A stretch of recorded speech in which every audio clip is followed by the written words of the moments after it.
Overseas, President Trump's special envoy to the Middle East, Steve Witkoff, and the president's son-in-law, Jared Kushner, are headed to Egypt this morning, hoping to nail down a peace deal between Israel and Hamas. It is an agreement that could end the war and bring home the remaining hostages taken in the October 7th terrorist attacks. NBC's Matt Bradley has more from Tel Aviv. Matt, what's the latest there? Yeah, good morning, Willie. So we're getting some new details starting to emerge from Israel about those negotiations that are set to begin tomorrow. President Trump announced yesterday that Israel agreed to an initial line on the map for its eventual withdrawal from Gaza. Now, once Hamas agrees, the president says the ceasefire and prisoner exchange will begin immediately. Netanyahu himself, Israel's prime minister, addressed the Israeli public last night, saying he hopes that all of this will wrap up in these talks in just a few days, after which the remaining 20 living hostages will be returning home. But there are still a lot of details to work out here, Willie. Hamas and Israel are both sending negotiators to Egypt for talks, and the U.S. will dispatch Special Envoy Steve Witkoff, who helped to draft the ceasefire plan, along with Trump's son-in-law, Jared Kushner. And negotiations are likely to be tough. Hamas has yet to address the deal's demand that the group surrender its weapons. And Netanyahu insisted on that point last night, saying Hamas will be disarmed the easy way or the hard way. And while Israel has signaled that it would slow or even halt its Gaza offensive during these negotiations, health officials in Gaza reported that 70 people were killed yesterday in fighting and Israeli airstrikes. Willie? Matt Bradley in Tel Aviv. Matt, thank you. Hey, thanks. All right, shalom, shalom, shalom. All praises to the Most High, Yahweh Bahashem, Yahweh Shai, which is to say in the Paleo Hebrew, Yahweh, which is the name of our Heavenly Father, meaning He is, and that's who the world ignorantly calls God, Bahashem, meaning in the name, Yahweh Shai, meaning He is our salvation. And that is who the world also ignorantly calls Jesus, a so-called black man, who, by the way, only came for the Israelites. All right. Now, what brings us to our discussion / topic this evening tonight is that the commander-in-chief, President Donald J. Trump, is supposed to be visiting Egypt to help facilitate a negotiation between Israel and Hamas to cease the war. All right. They looking for a peace deal. All right. And this is the issue with America. All right. Is that they never mind their own business. All right. Now, here it is. We have two heathens fighting over a land that doesn't belong to them in the first place, but they're fulfilling prophecy nevertheless. All right. Which we're going to go into it a little bit. And you have America, represented by Donald J. Trump, coming in to interject to try to what? Cause the peace, cause the war to cease, cause the peace in the Middle East, or the quote-unquote Middle East, all right, which is just Western Asia, all right? But the thing of it is that the America always sticks their nose in other countries' businesses, man. This is Habakkuk 2:5. It reads, yea, also, because he transgresseth by wine.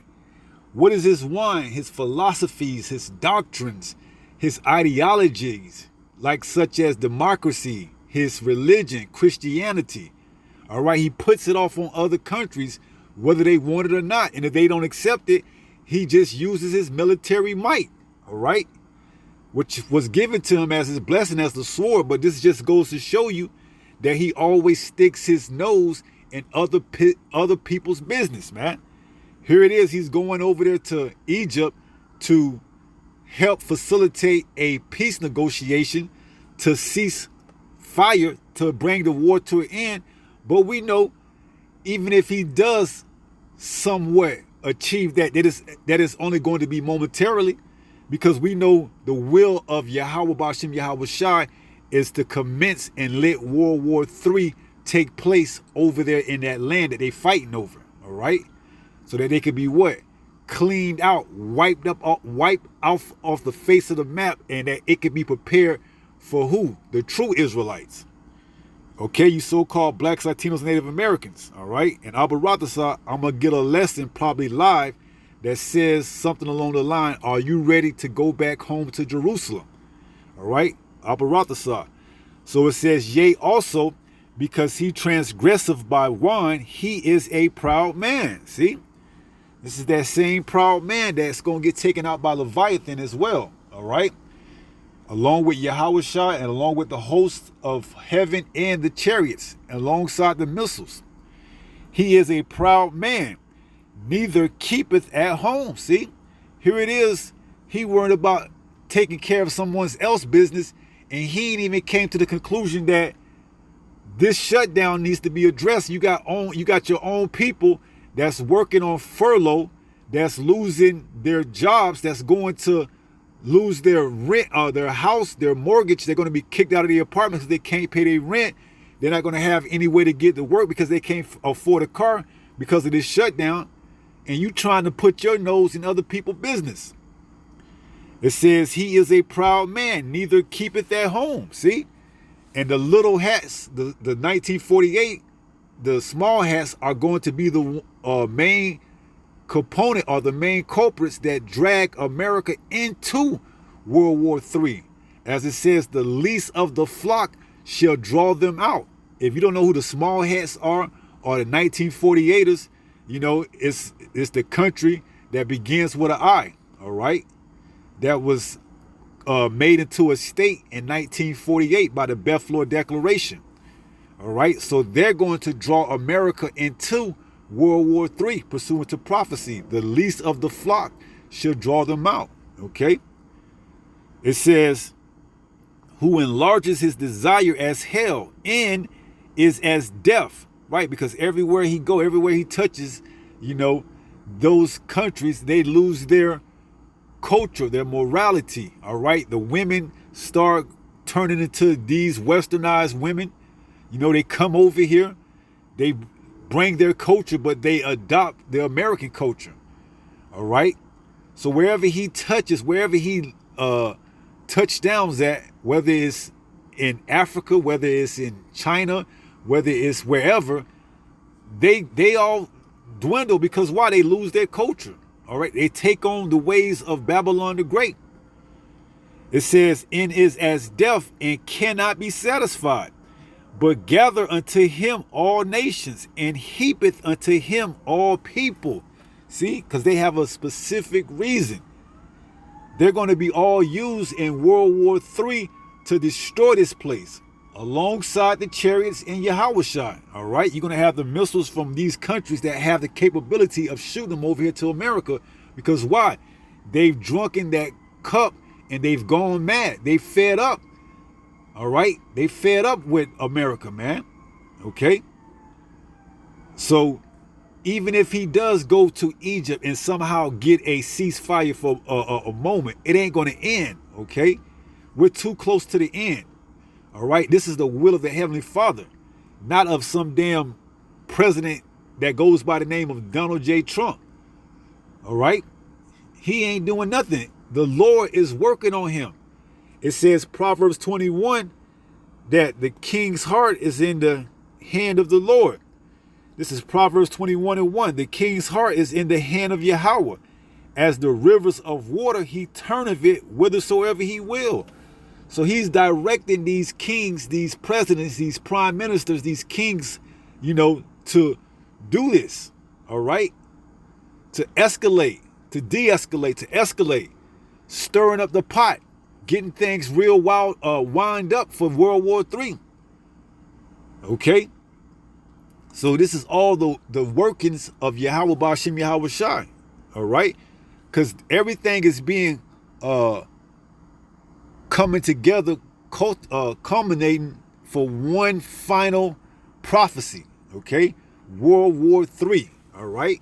And we understand before the missiles can come flying, they have to implement the microchip to be made mandatory, which is on the forefront. All right. Chaos is, you know, running wild right now in Babylon the Great.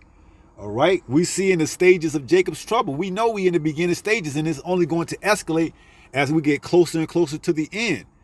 So the simple fact that he thinks that he's going to settle the war over there is beyond comprehensive, okay? That's the place where it's going to go down, Armageddon, okay? So let's go to 1 Thessalonians chapter 5 and verse 1.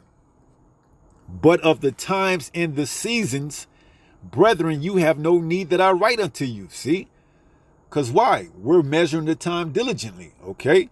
It says, for yourselves know perfectly that the day of the Lord so cometh as a thief in the night. See? All the other, tribes, including our own people, they're not watching. But only the elect are measuring the times diligently and watching, all right? And seeing that war is part of prophecy, okay? And this also shows you that the people in the Holy Land don't belong there, because if they did, there wouldn't be no need for war. You wouldn't have to have a quote-unquote mediator like Trump to come in and talk on your behalf to try to, mince the war that's between the two components, the small hats in Gaza or Hamas, all right? It's never going to die down, man. It may, come to a halt, but it's never going to die down. All right? Because why? That place has to be cleansed for our return. So it says, for yourselves know perfectly that the day of the Lord so cometh as a thief in the night. For when they shall say peace and safety. So what is he going over there to do? To get a peace deal signed? To get a safety deal signed? The same thing, one and the same, peace and safety. You heard it. He's supposed to be going over there tomorrow. All right? Him and his son-in-law, Jared Kushner, or whatever his name is. For when they shall say peace and safety, what happens? Then sudden destruction cometh upon them. See? That's why you can never trust this devil, man. All right? Here it is. They're going to sign a peace deal, or so they say they're going to try to sign a peace deal between the small hats and the Hamas. All right? But who knows how long that's going to last for. All right? Especially being this close to the end. Okay? They've tried it in the past and to no prevail. All right? And that was one of his promises that he ran his campaign on, that he was going to stop the wars. All right? Well, look, the war is still going on, man. And you're going to have a war on your own forefront.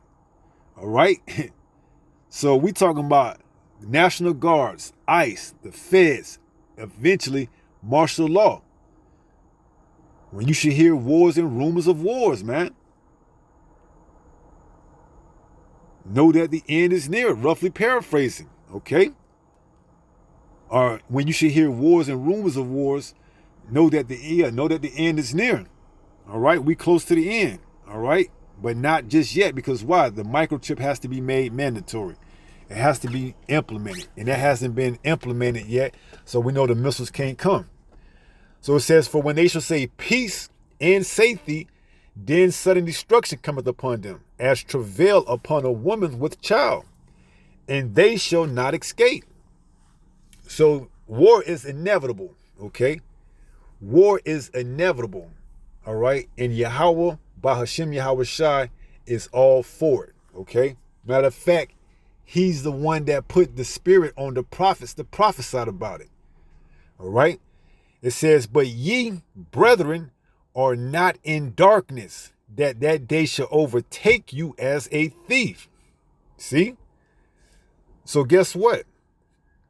We understand that when these things happen, we know that the end is near. Okay? Talk of war. Talk of peace. To stop wars. We understand that, hey, the end is near. Okay? The end is near, and we're close to the end. It's too many signs showing that. So it says, but ye brethren are not in darkness, that day shall overtake you as a thief. See? We're waiting. We're watching. We're sober. We're vigilant. All right? We understand Yahweh Shai's return is imminent. Okay? It's coming. It's nothing you can do. It's inevitable. All right? But to the 2/3 and the others hey, they're going to be caught off guard when they see a so-called black man crack open the clouds. Okay? It says, but ye brethren are not in darkness, that day shall overtake you as a thief, right? So we understand this devil, this so-called white man claiming to go over there and sign a peace deal or get a peace deal done. What does this say? Psalms 55 and 21. This is Psalms 55.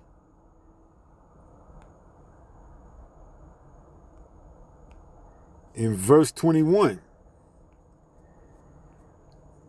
It reads, the words of his mouth were smoother than butter, but war was in his heart. See? So you go over there, you sign that peace deal, and you get mollywopped the next day, okay? So, which is why these other countries find it hard to truly believe anything that this devil says, man. All right? It says the words of his mouth were smoother than butter. Yeah, we're going to sign a peace deal. Just, cease fire. The next thing you know, that country get bombed on. It gets, missiles dropped on it. All right?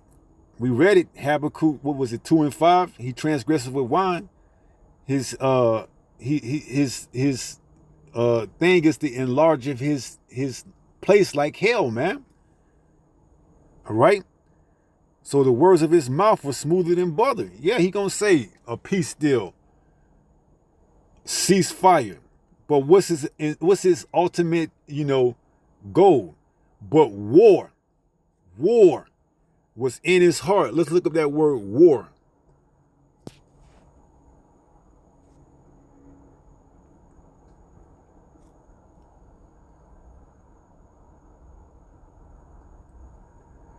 Strong's H, 7128.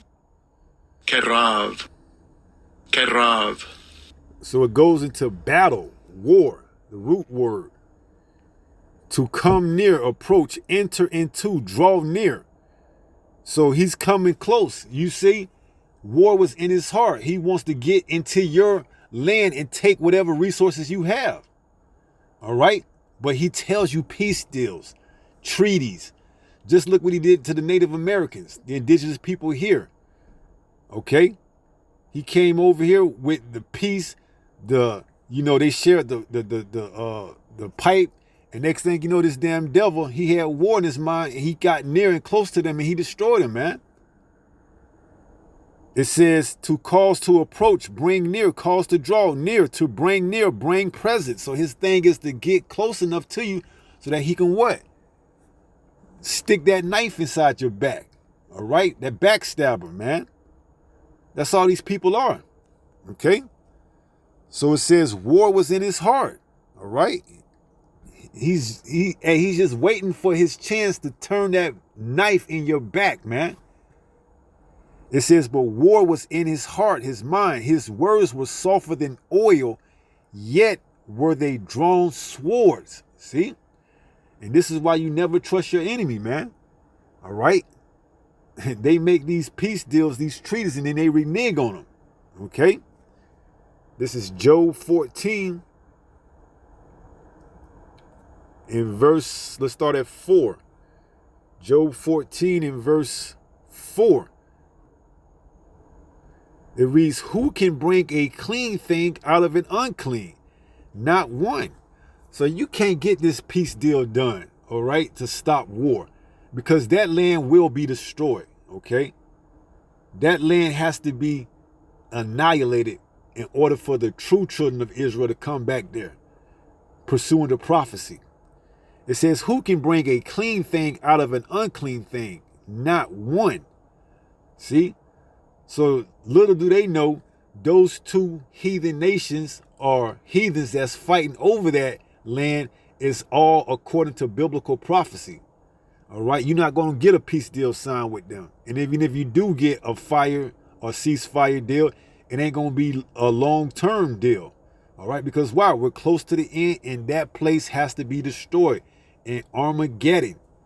All right, it says, seeing his days are determined, the number of his mouth are with thee. Thou hast appointed his bounds that he cannot pass.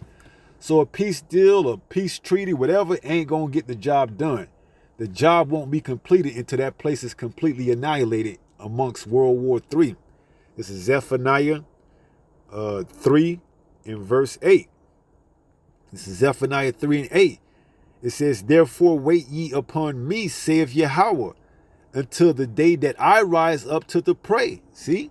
For my determination is to gather the nations. Where? In the valley of Yahweh Shaphat. All right? Yahweh judges over there in the land, the region that they fighting in, that they trying to get a peace deal done in the quote-unquote Middle East. All right? But they won't get no peace deal done, because there won't be no peace until the true children of Israel come back to the land. All right? You're going to have wars and rumors of wars all the way up until that land gets purged out and clean for the children of Israel to come back in. All right? And not a second before. It says, for my determination is to gather the nations, that I may assemble the kingdoms. To do what, Lord? To pour upon them my indignation. See? This is where it's going to go down. This is the end all to be all. This is going to end it all in Armageddon, World War III. All right? The valley of Yahweh Shaphat, Yahweh judges, Jehoshaphat. Okay? This is where it's going down. So it ain't going to be no peace deal. They may sign a peace deal just for the optics, to let people see across the social media and the mainstream media, to further put this guy as a godlike sent hero, just like they did with the fake Butler, Pennsylvania Butler quote-unquote assassination attempt.